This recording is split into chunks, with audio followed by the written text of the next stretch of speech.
यह कहानी प्रिया और सुमित्रा की है। दोनों बचपन से ही बेस्ट फ्रेंड्स थे और अब इतने सालों बाद भी वो एक ही कंपनी में काम कर रहे थे। दोनों ही बेंगलोर में एक साथ रहते थे। एक बार वो दोनों देर रात एक पार्टी से घर लौट रहे थे। सुमित्रा कार ड्राइव कर रही थी, पर उन दोनों के चेहरों पर तनाव और गुस्सा था। प्रिया ने पार्टी में सुमित्रा के दोस्तों के सामने उसका कोई सीक्रेट रिवील कर दिया था और इसके चलते सुमित्रा प्रिया से बेहद गुस्सा थी। प्रिया ने सुमित्रा से ऑलरेडी कई बार माफ़ी मांग ली थी, मगर सुमित्रा फिर भी मानने को तैयार ही नहीं थी। सुमित्रा और प्रिया के बीच गाड़ी में ही बहस होने लगी। परेशान होकर प्रिया ने सुमित्रा को गाड़ी रोकने के लिए कहा। सुमित्रा बेहद गुस्से में थी और उसने गाड़ी के ब्रेक्स जोर से लगाए। प्रिया गाड़ी से उतरकर रोड के बीचों बीच खड़ी हो गई। गुस्सा एक ऐसा इमोशन है जो सारे रिलेशंस को कुछ पलों में ही छोटा कर देता है, और यहाँ पर भी यही हुआ। गुस्से में सुमित्रा ने अपनी बचपन की दोस्त को आधी रात में एक सुनसान सड़क के बीचों बीच छोड़ दिया और वहाँ से गाड़ी लेकर चली गई। प्रिया ने जैसे ही सुमित्रा को गाड़ी से दूर जाते देखा, उसकी आंखों में आंसू आ गए। उसने किसी तरह अपने आप को शांत किया और फ़ोन से कैब बुक करने की कोशिश करने लगी, पर वो सुनसान एरिया में कोई भी कैब अवेलेबल नहीं थी। रात के कुछ 2 बज चुके थे। प्रिया ने रोड पर ही चलना शुरू किया। उसने सोचा कि थोड़ी आगे चलकर शायद उसे कोई ऑटो या टैक्सी मिल जाएगी। अपने फ़ोन में नज़र गड़ाए प्रिया रोड पर चली रही थी कि तभी उसका पैर एक कीचड़ में पड़ गया।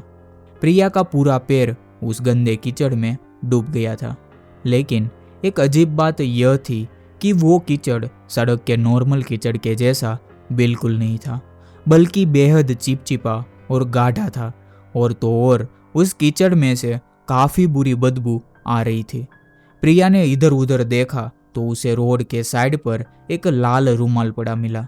प्रिया ने उस लाल रुमाल से अपने पैरों को अच्छे से साफ किया और उस लाल रुमाल को वहीं फेंक कर वो आगे चलने लगी। कुछ ही देर चलते हुए प्रिया को ऐसा सुनाई पड़ा कि जैसे कोई उसकी तरफ तेजी से भागकर आ रहा हो। प्रिया ने तुरंत ही पलटकर देखा, पर वहाँ पर कोई भी नहीं था। प्रिया को यह बात बेहद अजीब लगी, पर उसने उस आवाज़ को अपने मन का वहम मान लिया और आगे चलने लगी। चलते चलते प्रिया को काफ़ी प्यास लगने लगी थी। पानी की बोतल निकालने के लिए प्रिया ने अपना पर्स खोला तो वो दंग रह गई। उसके पर्स के अंदर वही सड़क वाला लाल रुमाल पड़ा हुआ था। प्रिया को याद था कि उसने वो लाल रुमाल तो ज़मीन पर ही फेंक दिया था, तो फिर उसके पर्स में वो लाल रुमाल कैसे आया।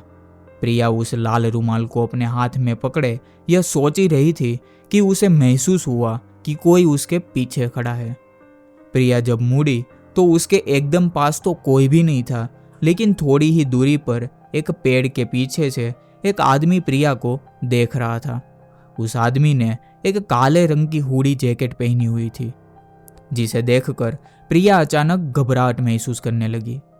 वो आदमी दूर एक पेड़ के पीछे से उसे देखे जा रहा था। प्रिया उसकी शक्ल तो साफ साफ नहीं देख पा रही थी, मगर उससे वो आदमी किसी नॉर्मल इंसान की तरह तो बिल्कुल नहीं लग रहा था। सहमी सी प्रिया ने उस लाल रुमाल को वहीं फेंका और अब वो तेज कदमों के साथ आगे चलने लगी। प्रिया अब अपने गुस्से को भूल गई थी और डर के मारे वो सुमित्रा को फ़ोन मिलाने लगी, पर उसका फ़ोन लग ही नहीं रहा था। प्रिया को बार बार अपने पीछे से किसी के कदमों की आवाज़ भी आ रही थी। प्रिया में पीछे मुड़ने की बिल्कुल ही हिम्मत नहीं थी। वो इतनी ज़्यादा डर गई थी कि वो रोने लगी, और अब की बार उसकी आंखों से जो आंसू आए वो रोके नहीं रुके। प्रिया के फ़ोन में नेटवर्क नहीं आ रहा था और उसके पीछे चल रहा वो आदमी उसकी जान के लिए खतरा भी हो सकता था। प्रिया ने मन में डिसाइड किया कि वो दौड़कर उस आदमी से बहुत दूर भाग जाएगी, लेकिन उसने जैसे ही भागना शुरू किया उसी वक्त उसका पैर दोबारा एक कीचड़ के गड्ढे में आके पड़ गया। प्रिया ने रियलाइज़ किया कि वो गड्ढा और कीचड़ बिल्कुल पहले वाले गड्ढे और कीचड़ के जैसे ही थे जिसमें उसका पैर कुछ वक्त पहले ही पड़ा था। प्रिया की समझ में अब कुछ भी नहीं आ रहा था, क्योंकि शायद वो उसी जगह पर वापस आ गई थी जहां से उसने चलना शुरू किया था। प्रिया ने जैसे ही अपनी दाईं तरफ देखा तो वहां वही काली हुडी जैकेट पहने वो आदमी खड़ा था और उसके हाथ में वही लाल रुमाल था। उसे देखते ही प्रिया की चीख निकल गई, क्योंकि अब प्रिया उसका चेहरा बिल्कुल साफ साफ देख पा रही थी। उस आदमी का चेहरा इतना भयानक था कि प्रिया सुन पड़ गई थी। उस आदमी की आंखें अंदर धसी हुई थी और उसके चेहरे पर अजीब सी किस्म के दरारें थी जिनसे खून बह रहा था। प्रिया बुरी तरह रोने लगी। वो आदमी अब प्रिया को रोता देखकर अजीब ढंग से मुस्कुराने लगा था और धीरे धीरे अब वो उसके पास ही आने लगा था। यह देखकर वहां जमी सी खड़ी प्रिया चीख चीख कर भागने लगी। प्रिया ने भागते हुए डर के मारे अपनी आंखें बंद कर ली और तभी अचानक वो किसी बहुत बड़ी चीज से टकरा गई और वहीं बेहोश हो गई। उसे जब होश आया तो वो किसी गाड़ी के बैक सीट पर थी। प्रिया का एक सेकंड के लिए तो दिल कांप उठा, लेकिन जब उसने देखा कि गाड़ी कौन चला रहा है तब उसकी जान में जान आ गई। उसकी दोस्त सुमित्रा ही गाड़ी ड्राइव कर रही थी। सुमित्रा ने बताया कि उसकी लड़ाई होने के बाद सुमित्रा को कुछ दूर जाकर ही प्रिया की चिंता होने लगी थी। आखिर वो दोनों बेस्ट फ्रेंड्स थे और जब प्रिया का फोन आउट ऑफ नेटवर्क गया तो सुमित्रा और भी ज़्यादा परेशान हो गई थी। इसीलिए सुमित्रा ने उनकी दोस्त प्रिया को वापस लाने के लिए अपनी गाड़ी मोड़ ली थी। सुमित्रा ने उसे बताया कि प्रिया भागती हुई उसकी गाड़ी से टकरा गई थी। सुमित्रा ने कई बार प्रिया को उसके रोने का कारण पूछा, पर प्रिया उसे कुछ भी नहीं बता पाई। प्रिया को कभी समझ नहीं आया कि उसके साथ क्या हुआ था और इसीलिए प्रिया आज भी उस घटना के बारे में कभी भी बात नहीं करती। उस रात के बाद अगर प्रिया कहीं किसी के भी पास कोई लाल रुमाल देख ले तो उसका दिल पूरी तरह से दहल उठता है। तो यह थी आज की कहानी। अगर आपको भी यह वीडियो अच्छी लगी तो हमारे चैनल हॉरर स्टोरीज हिंदी को सब्सक्राइब करना बिल्कुल मत भूलना। और अगर आपके पास भी कोई ऐसा किस्सा है और कोई ऐसी कहानी है तो आप हमें ज़रूर से मैसेज कीजिए और हाँ, कमेंट्स में हमें ज़रूर बताइए। 3 दोस्त पीयूष, विकास और अमित राजस्थान के एक छोटे से गांव छिंत्री आए थे। वो लोग अपने बिजनेस के लिए उस गांव में फैक्ट्री डालना चाहते थे, क्योंकि उस गांव में ज़मीन और मजदूर दोनों ही काफ़ी सस्ते थे। उस गांव में अमित ने होटल सोलफुल में रुकने का बंदोबस्त किया था। होटल सोलफुल एक छोटा सा होटल था, कोई आलीशान पत्थर नहीं थे। उसमें बस ईंट से बनी सफ़ेद रंग की एक मंजिला इमारत और नीचे खाने का एक वेज रेस्टोरेंट, जिसमें भी टेबल और दरवाजे पर धूल लगी हुई थी, जैसे वहाँ का चूल्हा हफ्तों से जला ही नहीं था। जैसे ही वो लोग होटल पहुँचे तो उन्होंने देखा वहाँ कोई स्टाफ ही नहीं था। बस वॉचमैन के नाम पर एक बूढ़े से चाचा बैठे थे जो अपनी बीड़ी पी रहे थे। पीयूष और विकास दोनों ही अमित को डांटने लगे, क्योंकि होटल बुक करने की जिम्मेदारी अमित की थी और वो होटल एकदम थर्ड क्लास लग रहा था। उनकी बातों को सुनते हुए वो वॉचमैन चाचा उन तीनों के पास हंसते हुए आए और उनसे पूछने लगे कि क्या वो होटल सोलफुल में ही रुकने वाले हैं। उन तीनों ने सर हिलाकर हाँ कहा और चाचा जोर जोर से हंस पड़े। हंसते हंसते ही फिर उन्होंने चलना शुरू किया और कुछ गुनगुनाते हुए वहाँ से चले गए। उन तीनों ने उस वॉचमैन चाचा को पागल समझकर उनकी बात पर ध्यान नहीं दिया। तभी रिसेप्शन पर एक आदमी आया, छोटे कद का, घनी मूंछों वाला। उसने उन्हें रूम की चाबी दी। वो लोग ऊपर अपने कमरे में गए, अपना सारा सामान रखा और कुछ देर आराम करने लगे। पीयूष को अचानक प्यास लगने लगी और रूम में देखा तो पानी ही नहीं था। पीयूष पानी लेने के लिए जैसे ही रूम के बाहर निकला, उसे पायल की एक झनकार सुनाई दी। ऐसी आवाज़ कि जैसे कोई पायल पहनकर भाग रहा हो। पीयूष घबरा गया। उसको ये बात बेहद अजीब लगी क्योंकि उस होटल में कोई और नजर नहीं आ रहा था। अब उसके फ्लोर के कॉरिडोर के एक एंड से पायल की आवाज़ के साथ साथ एक जवान लड़की की हंसने की आवाज़ भी आने लगी। पीयूष उस आवाज़ के पीछे जाने लगा कि तभी उसके कंधे पर किसी ने हाथ रखा और पीयूष चीख पड़ा। पीछे देखा तो रिसेप्शनिस्ट पानी लेकर खड़ा था। पीयूष ने अपनी बौखलाहट में उस रिसेप्शनिस्ट को डांटा और पानी लेकर वापस अपने रूम में चला गया। देर रात तक विकास रूम के बाहर होटल की बालकनी में खड़ा अपनी गर्लफ्रेंड से बात कर रहा था। उस बालकनी से हाईवे का लंबा रास्ता साफ दिखाई देता था। अचानक उस रास्ते पर एक एक्सीडेंट होते हुए दिखाई दिया। विकास चौंक गया। वो नीचे दौड़ लगाने के लिए जैसे ही मुड़ा तो उसके पीछे सफ़ेद कुर्ते में एक बूढ़ा सा आदमी खड़ा था। उस आदमी की लंबी सी सफ़ेद दाढ़ी थी और मुंह पर ढेर सारी झुर्रियाँ थी। विकास उस आदमी को देखकर घबरा गया था क्योंकि वो आदमी सिर्फ हाईवे की ओर देखकर मुस्कुरा रहा था। फिर अचानक से उसने विकास को देखा और उसने हंसना बंद कर दिया। वो आदमी जैसे ही विकास की ओर बढ़ा तो विकास डर कर अपने रूम में आ गया। रूम में आकर जब उसने अपने रूम की खिड़की से उस हाईवे पर देखा तो वहाँ पर कोई भी एक्सीडेंट नहीं हुआ था। अगले ही दिन तीनों फैक्ट्री की साइट देखने के लिए निकले, लेकिन गाड़ी शुरू होकर थोड़ा ही आगे बढ़ी थी कि अचानक बंद पड़ गई। साइट जाने के लिए कोई बस या सवारी भी नहीं थी, तो उन तीनों ने रिसेप्शनिस्ट के कहने पर शहर से एक मैकेनिक को बुलाया। 3 घंटे बाद जब मैकेनिक आया तो उसने थोड़ी देर तक गाड़ी को देखने के बाद कहा कि गाड़ी को वर्कशॉप ले जाना पड़ेगा। वो तीनों मैकेनिक के साथ ही टो करने वाली गाड़ी में चले गए और साइट पर उतर गए। साइट देखते देखते शाम हो गई थी। उनको मैकेनिक का कॉल आया कि उनकी गाड़ी पूरी ही तरह से बिगड़ चुकी है और वो कब तक ठीक होगी वो कहा नहीं जा सकता। अब उन्होंने वापस जाने के लिए ट्रक वाले से बात की और उस ट्रक वाले को होटल पर खाना खिलाने का लालच दिया।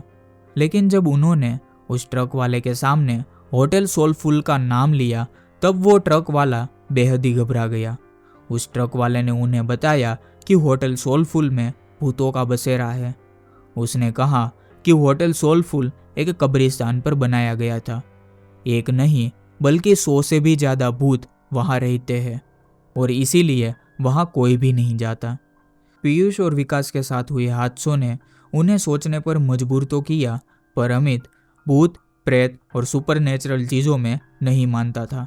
उसने ये बातों को रफा दफा कर दिया और ट्रक ड्राइवर से कहा कि वो उन्हें होटल से थोड़ा ही दूर उतार दे। बहुत मनाने के बाद वो ट्रक वाला मान गया और वो तीनों जैसे तैसे करके होटल पहुंचे। देर रात हो चुकी थी और वो तीनों कमरे में लेटकर आराम कर रहे थे। अमित भी लेटे लेटे अपने फ़ोन से खींची फोटोज़ को देख रहा था, लेकिन अचानक वो उठकर बैठ गया। ऐसा लग रहा था जैसे उसके होश ही उड़ गए हो। उसकी तस्वीरों में उनके ही कमरे में कई सारे बच्चे दिखाई दे रहे थे। वो बच्चे शायद जो उस होटल में बसे भूत थे। अमित के हाथ पांव ठंडे पड़ गए। उसने पीयूष और विकास को जब फोटोज़ के बारे में बताया तो वह तीनों बहुत ही घबरा गए। वो उस होटल के रिसेप्शनिस्ट को ढूंढते हुए नीचे आए, लेकिन रिसेप्शनिस्ट का कोई नामो निशानी नहीं था। वहाँ उन्हें वो बूढ़े चाचा बैठे हुए मिले। उन्होंने ये सब उन बूढ़े चाचा को बताया तो उस बूढ़े चाचा ने हंसते हुए कहा कि जब वो होटल के अंदर आए थे तो 4 आत्माएं तो उनकी गाड़ी के ऊपर ही बैठी हुई थी। उन्होंने बताया कि होटल सोलफुल में पिछले 18 सालों से भूतों का साया है। जब से यह होटल बना था तब से यहाँ के भूत होटल में आने वाले लोगों को जिंदा वापस नहीं जाने देते। किसी के एक्सीडेंट करवा देते हैं तो किसी को आत्महत्या करने पर मजबूर कर देते हैं। फिर होटल की बालकनी की ओर इशारा करते हुए उन्होंने बताया कि वहाँ देखो, वो सफ़ेद कुर्ते में एक बूढ़ा आदमी खड़ा है। उस आदमी ने यहाँ होटल बनाने से मना किया था क्योंकि यह जगह कब्रिस्तान की थी। लेकिन कुछ महीनों बाद ही होटल के सामने वाली रोड पर एक्सीडेंट में उसकी मौत हो गई और आखिर में उस वॉचमैन ने उन तीनों को बताया कि उनकी गाड़ी ठीक नहीं होने वाली है। वो गाड़ी अपने साथ साथ कई साये भी ले गई थी। होटल में रहने वाले उन बच्चों की आत्माओं को वो गाड़ी पसंद आ गई थी और शायद इसीलिए वो तीनों अब तक जिंदा भी थे। उस बूढ़े वॉचमैन ने उनसे अपनी जान बचाकर वहां से निकल जाने को कहा। यह सब बातें सुनकर उन तीनों के तो पसीने ही छूट गए। उन्होंने फैसला किया कि वो अभी के अभी होटल से निकल जाएंगे। वो तीनों अपना सामान लेकर निकल ही रहे थे कि तभी उन्हें वो रिसेप्शनिस्ट मिला। वो तीनों उसे धक्का मार के वहां से तेजी से भागे। हाईवे पर आकर वो लोग आगे जा रही गाड़ियों से लिफ्ट मांगने लगे, लेकिन कोई गाड़ी रुकने का नाम ही नहीं ले रही थी। तभी वो रिसेप्शनिस्ट उसके पास आया और हाँफते हुए उनसे पूछा कि वो लोग क्यों भाग रहे थे।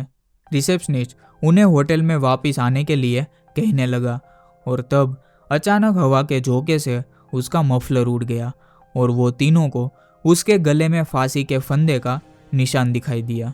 वो देखकर उन तीनों के पैरों के तले जमीन ही खिसक गई। वो समझ गए थे कि शायद यहाँ पर सभी मर चुके हैं और कोई भी जिंदा नहीं है। तीनों डर के मारे हाईवे के रास्ते पर भागने लगे। भागते भागते जब वह लोग कुछ दूर तक पहुंच गए तो उन्होंने पीछे पलट कर देखा। हवा में कई सारे भूत उस होटल के चक्कर लगा रहे थे और रोड पर खड़े वो वॉचमैन और रिसेप्शनिस्ट उन्हें देखकर अजीब तरीके से मुस्कुरा रहे थे। चिंत्री गांव के बारे में बात करने से आज भी वो तीनों बेहद घबराते हैं।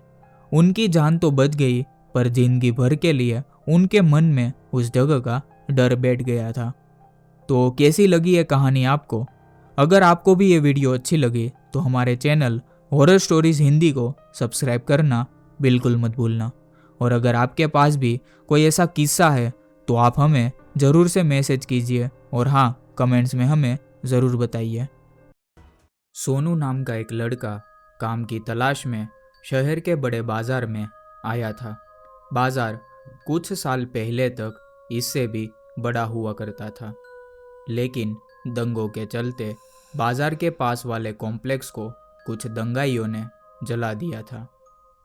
इस हादसे में कई लोग भी मारे गए और कई लोगों के तो घर भी उजड़ गए। अब उस जले हुए कॉम्प्लेक्स की बिल्डिंग, जो कि कभी एक शानदार सोसाइटी हुआ करती थी, अब एकदम सुनसान पड़ी रहती है। पहले तो कुछ लोगों ने सोचा कि खाली इमारत का इस्तेमाल किया जाए। वो वहाँ घर बसाने गए तो सही, लेकिन 2 दिन से ज़्यादा टिक नहीं पाए। उसका कहना था कि दीवारों से आज भी आग की लपटें निकलती है, लोगों के चिल्लाने की आवाज़ें गूंजती है, यहाँ तक कि उस बिल्डिंग के अंदर ढंग से सांस भी नहीं ली जाती। इसके कारण कई लोग उस कॉम्प्लेक्स को भूत बाजार बुलाने लगे हैं। कुछ लोगों ने तो अपना रोज का रास्ता ही बदल लिया है। अब वो लोग 2 चौक घूमकर आने लगे थे, मगर उस जले हुए कॉम्प्लेक्स को कभी पार नहीं करते थे। सोनू को उस कॉम्प्लेक्स के ठीक पास एक कपड़ों के दुकान में काम मिल गया था। दोपहर के समय जब धूप बढ़ जाती तो कम ही ग्राहक आते थे। एक बार श्यामल, जो कि उस कपड़ों की दुकान का मालिक था, दोपहर में अपनी दुकान में बैठकर आराम कर रहा था। सोनू और वह दोनों बातचीत कर ही रहे थे कि इतने में हरी आंखों वाली खूबसूरत सी लाल साड़ी पहनी हुई एक औरत दुकान में आई और श्यामल के सामने आकर बैठ गई। सोनू को जो बात अजीब लगी वो यह थी कि उस औरत ने कुछ नहीं बोला कि उसे किस तरह के कपड़े देखने हैं, और श्यामल अपने आप ही उसे लाल साड़ियाँ खोलकर दिखाने लगा। सोनू से यह बात हजम नहीं हो रही थी, लेकिन फिर अचानक से वो औरत खड़ी हुई और दुकान से बाहर जाने लगी।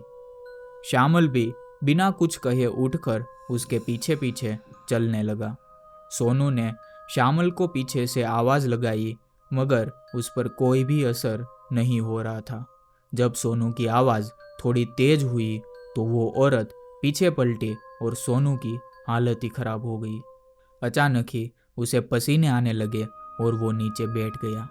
उसने उस औरत की आंखों का रंग बदलते हुए देखा था। उस औरत की हरी आंखें अचानक से नीली हो गई थी। यह देखकर सोनू सहम गया और दुकान के अंदर ही शून्य सा खड़ा हो गया। सोनू दुकान को अकेला नहीं छोड़ सकता था, इसलिए वो बाहर उठकर नहीं गया। थोड़ी ही देर में कई सारे लोग दुकान के आगे भागते हुए नजर आए। एक दुकानदार भागते हुए आया और उसने सोनू को बताया कि कॉम्प्लेक्स के सामने श्यामल बेहोश पड़ा मिला है और होश आने पर श्यामल को कुछ भी याद नहीं था। वो बस बार बार यह कह रहा था कि कॉम्प्लेक्स में दोबारा आग लग गई है, लेकिन कॉम्प्लेक्स तो आज भी वैसा ही सुनसान पड़ा था। वहाँ ऐसा कुछ भी नहीं था, पर सोनू का डर बढ़ने लगा था। वो चाहकर भी उन हरी आंखों वाली औरत को भूला नहीं पा रहा था।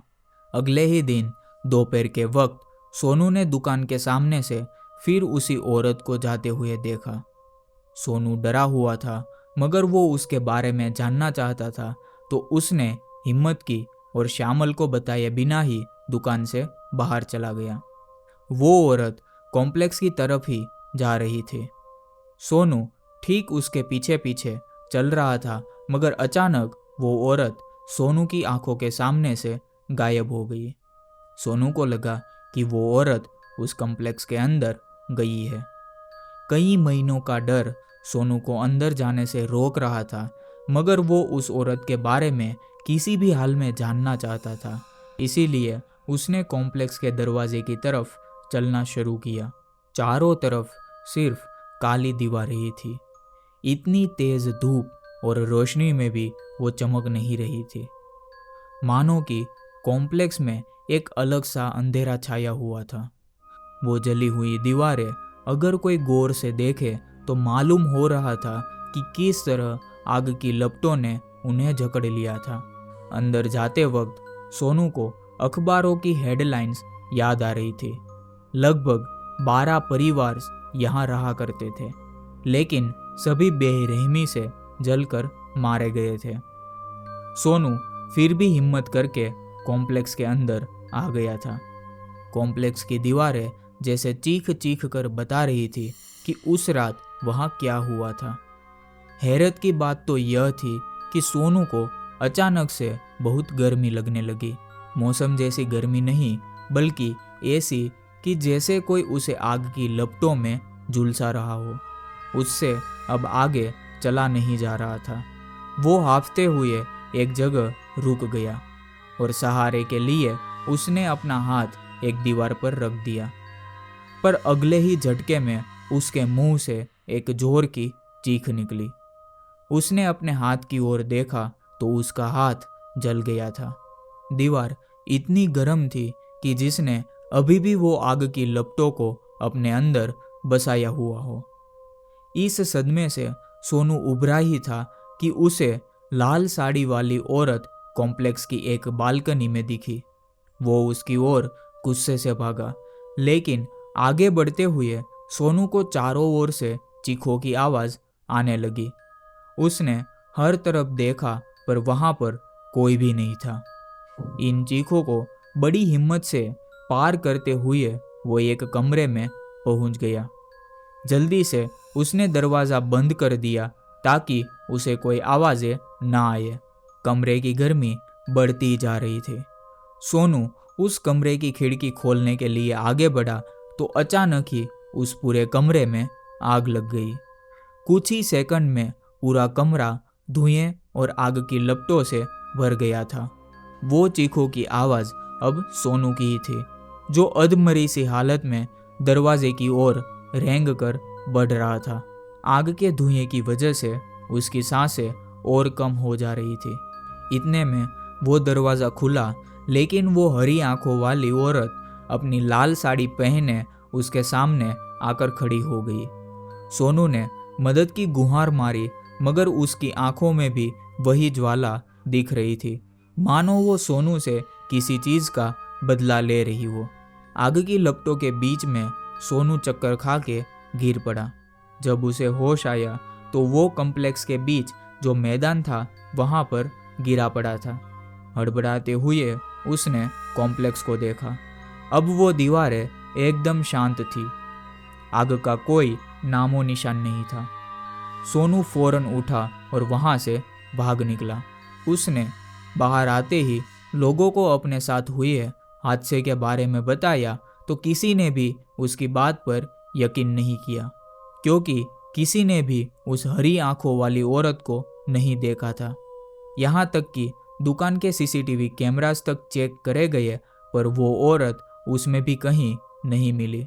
फिर एक रोज एक बूढ़े आदमी ने सोनू को बताया कि हरी आंखों वाली औरत उसी कॉम्प्लेक्स में रहती थी और श्यामल की दुकान की जगह उसी की दुकान हुआ करती थी।